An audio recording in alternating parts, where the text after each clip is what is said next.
दोस्तों, कभी कभी हम जो सुनते और समझते हैं वह पूरी तरह सत्य नहीं होता।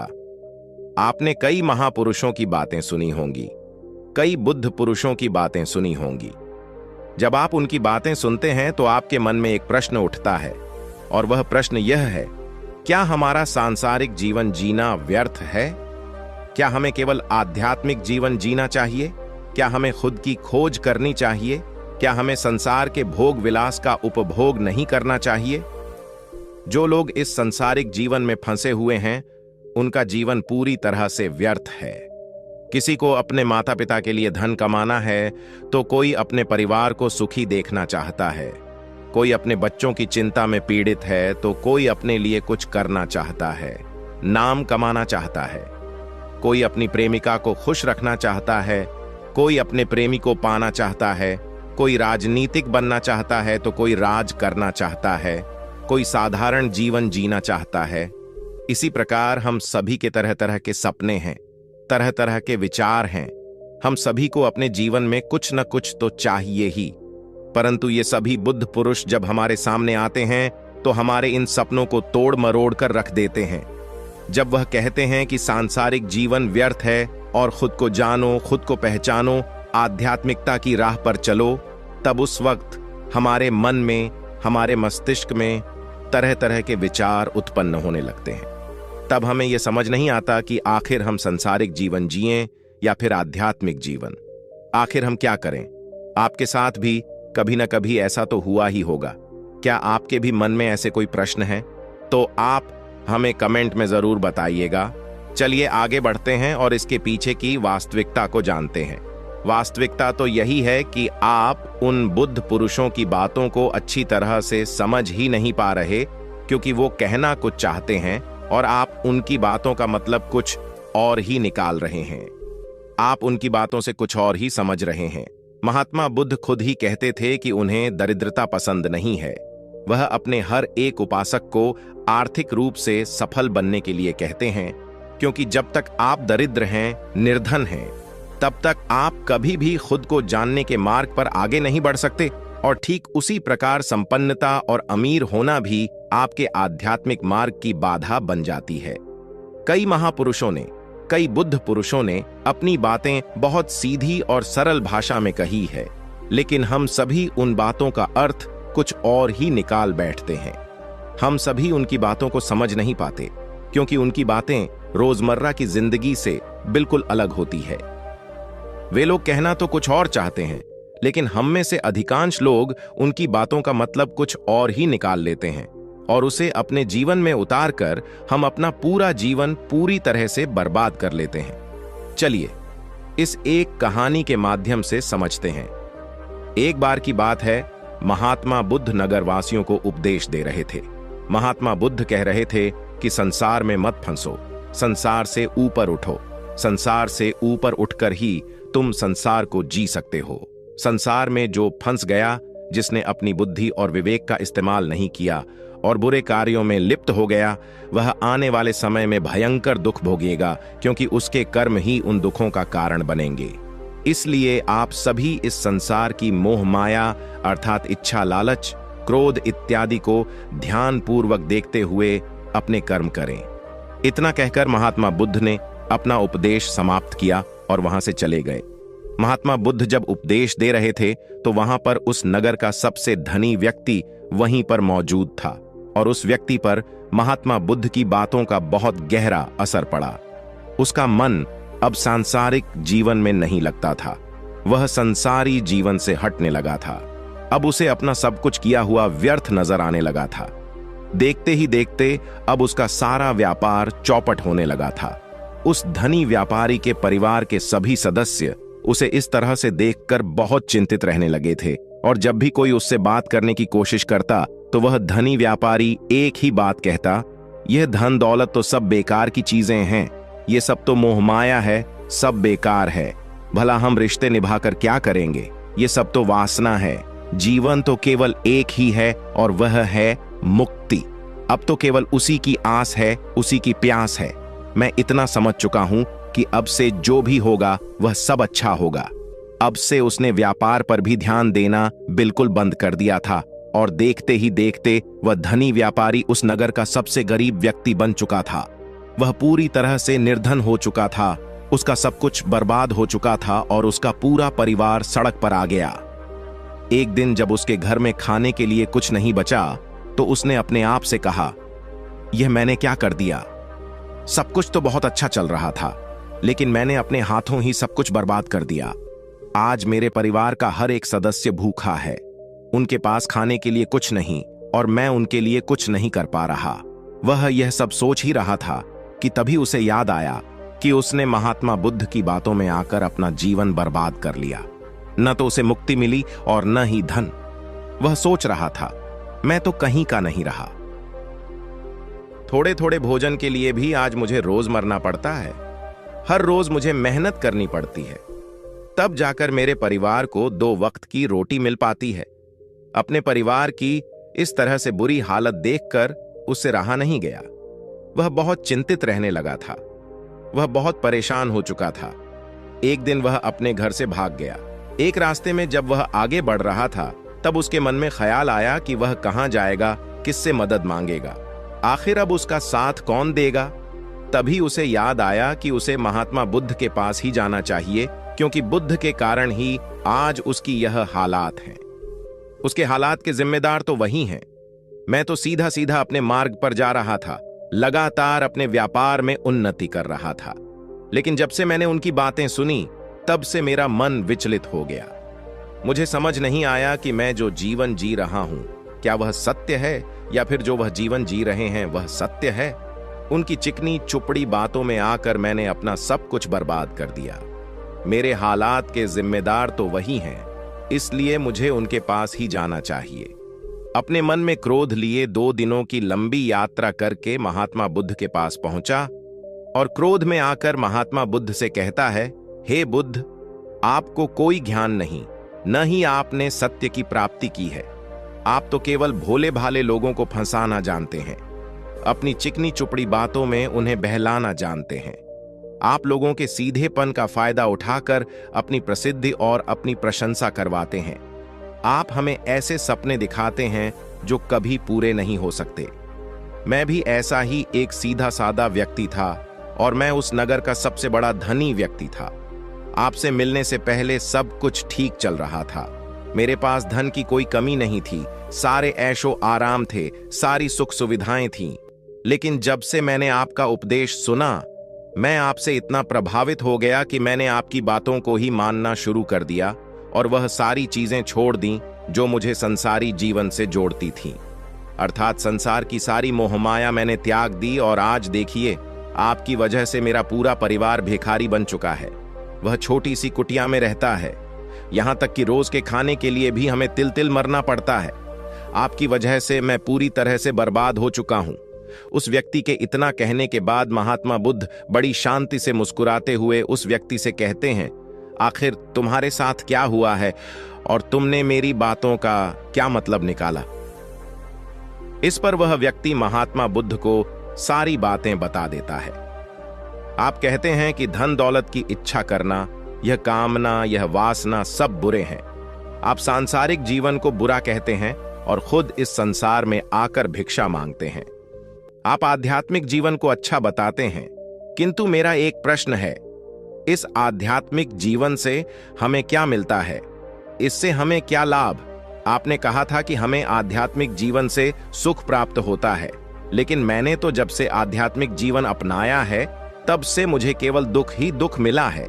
यहां तक कि मेरे पास जो कुछ भी था वह भी सब में खो बैठा हूं।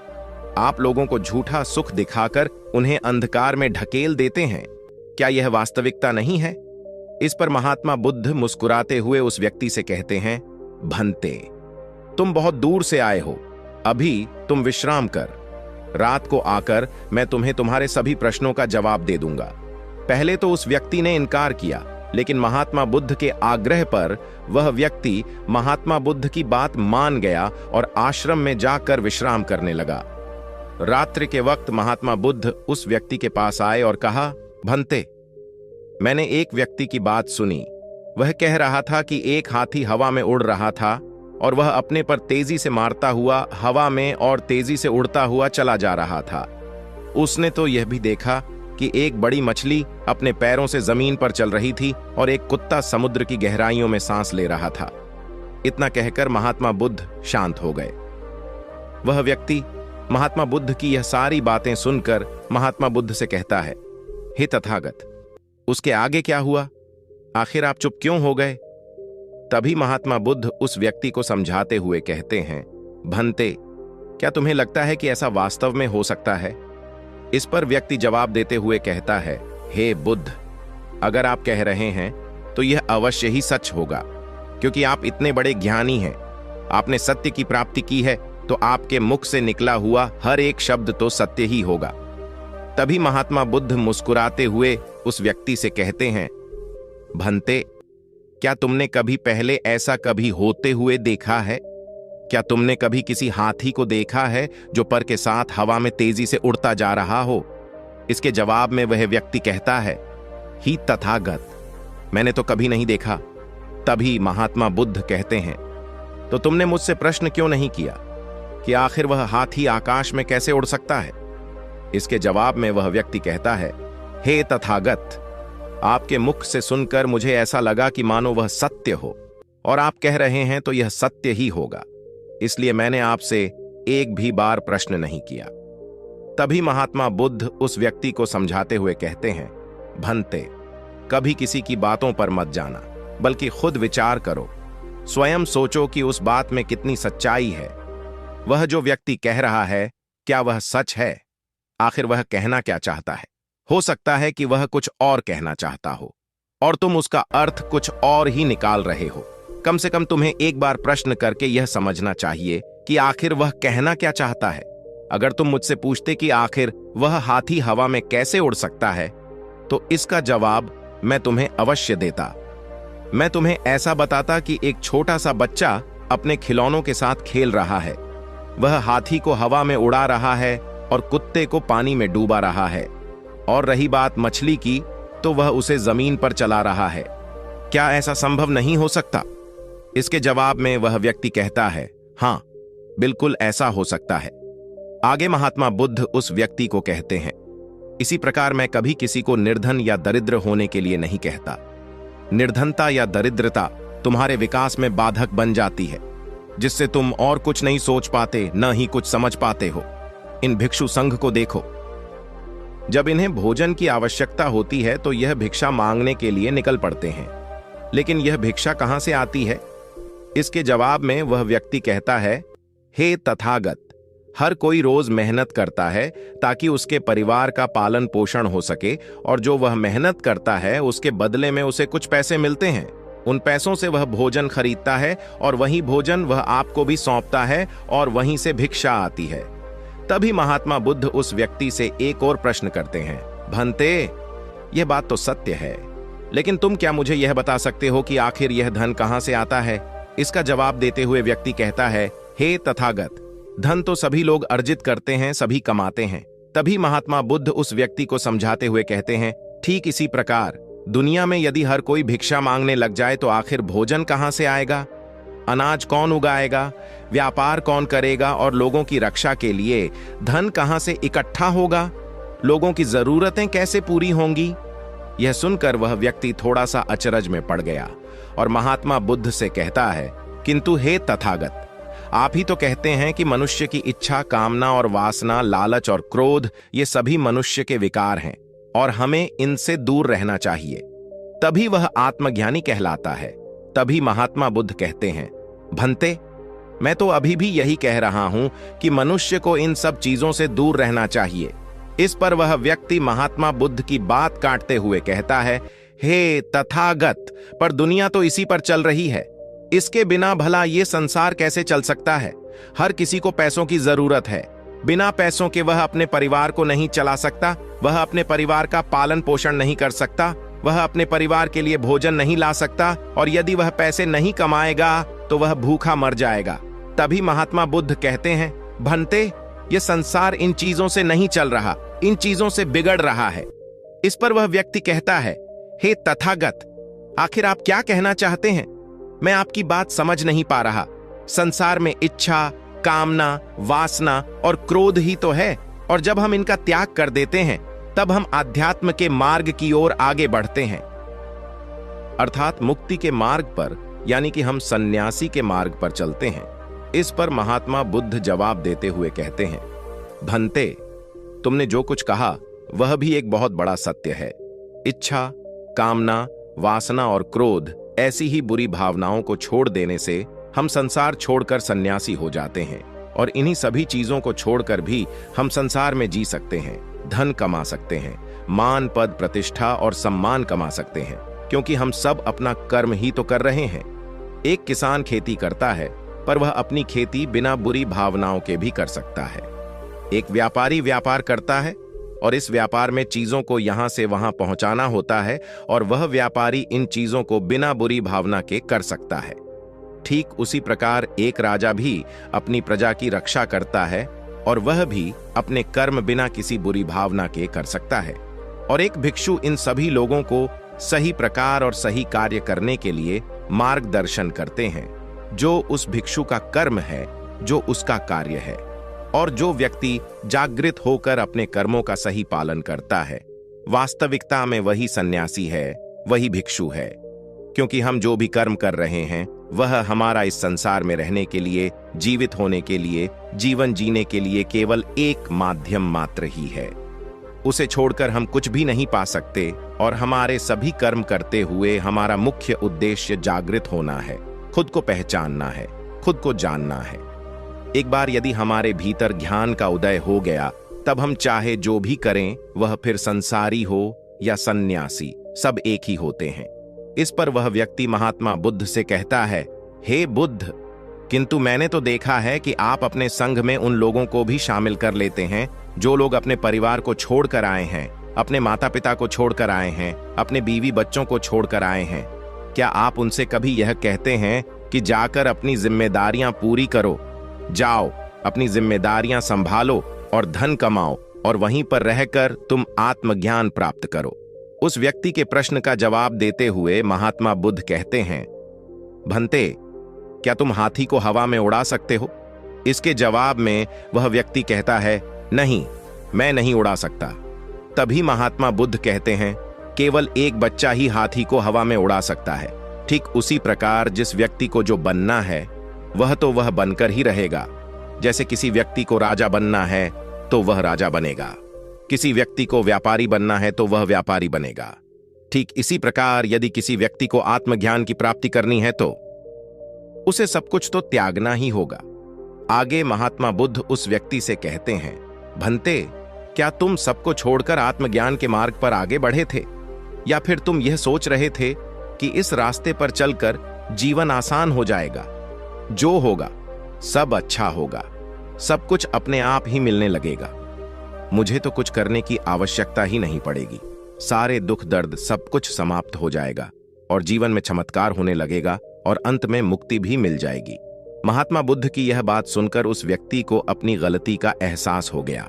वह तुरंत ही महात्मा बुद्ध के चरणों में गिर पड़ा और कहने लगा, हे तथागत, आप सत्य कहते हैं।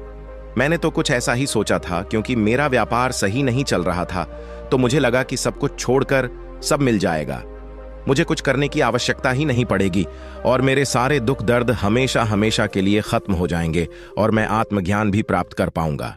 तभी महात्मा बुद्ध उस व्यक्ति से कहते हैं, भंते, भिक्षु हो जाना कोई आसान बात नहीं है, इसके लिए सब कुछ त्यागना पड़ता है। एक एक चीज जिसे तुम बहुत प्रेम करते हो, वह सारी चीजें तुमसे एक एक करके दूर हो जाती हैं। तो क्या तुम भिक्षु बनने के लिए तैयार हो? क्या तुम सब कुछ छोड़कर आध्यात्म के मार्ग में आगे बढ़ना चाहते हो? इसके जवाब में वह व्यक्ति कहता है, हे तथागत, मुझे मेरी गलती का एहसास हो चुका है, मुझे भिक्षु नहीं बनना, मैं तो व्यापारी ही ठीक हूं, मैं तो अपने संसारी जीवन में ही ठीक हूं। परंतु अब भी मेरे मन में एक प्रश्न शेष बचा है, अगर आपकी आज्ञा हो तो वह प्रश्न भी मैं आपसे पूछना चाहूंगा। तभी महात्मा बुद्ध उसे आज्ञा देते हैं। इस पर व्यक्ति कहता है, हे तथागत, आप ही तो कहते हैं कि धन नहीं कमाना चाहिए, पद, प्रतिष्ठा, अहंकार हमें दुख की ओर ले जाते हैं और संसार में यही तो है। और क्या है? यदि हमें संसारी जीवन जीना है तो हमें यह सब तो करना ही पड़ेगा।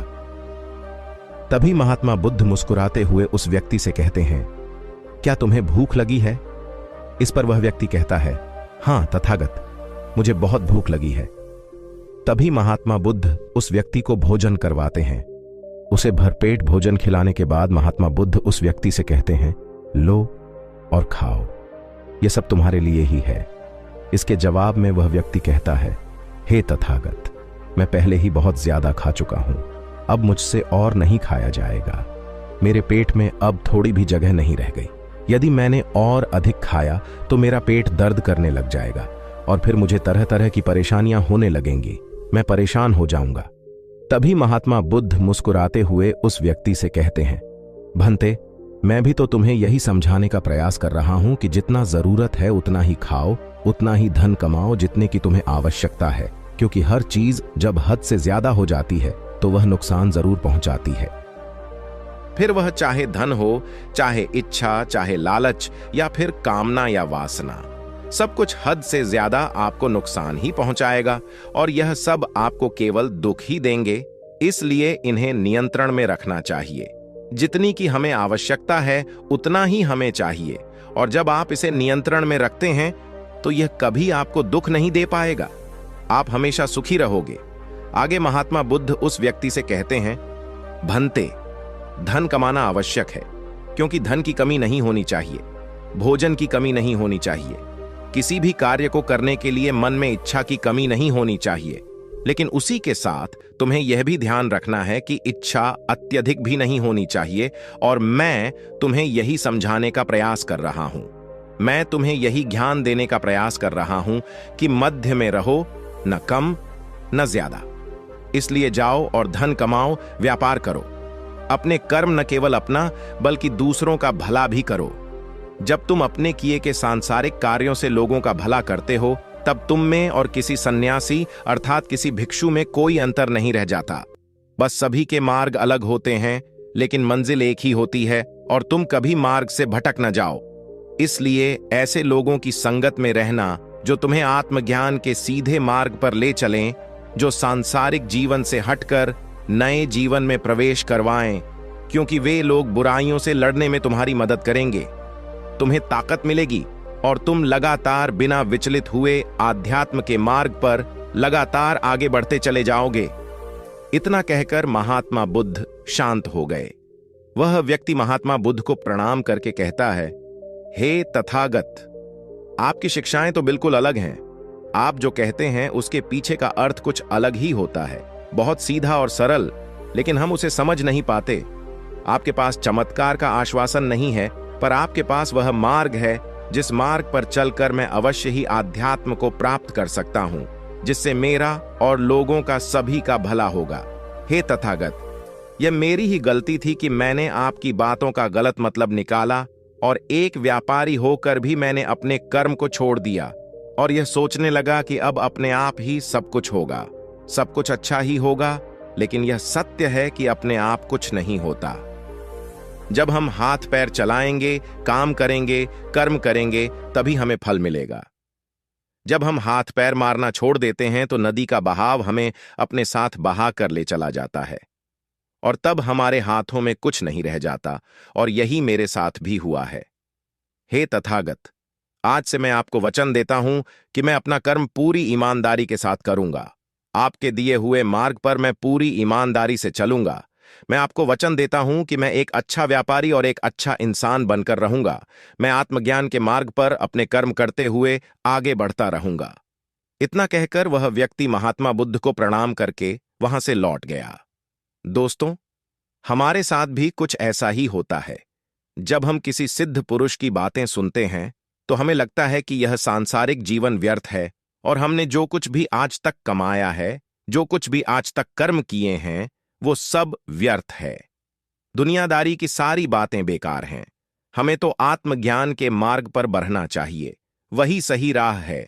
लेकिन हम कभी अपने भीतर नहीं देख पाते कि हमें आत्मज्ञान की कोई जरूरत नहीं है, क्योंकि आज हमारा वक्त बुरा चल रहा है और हमें कोई रास्ता नजर नहीं आ रहा।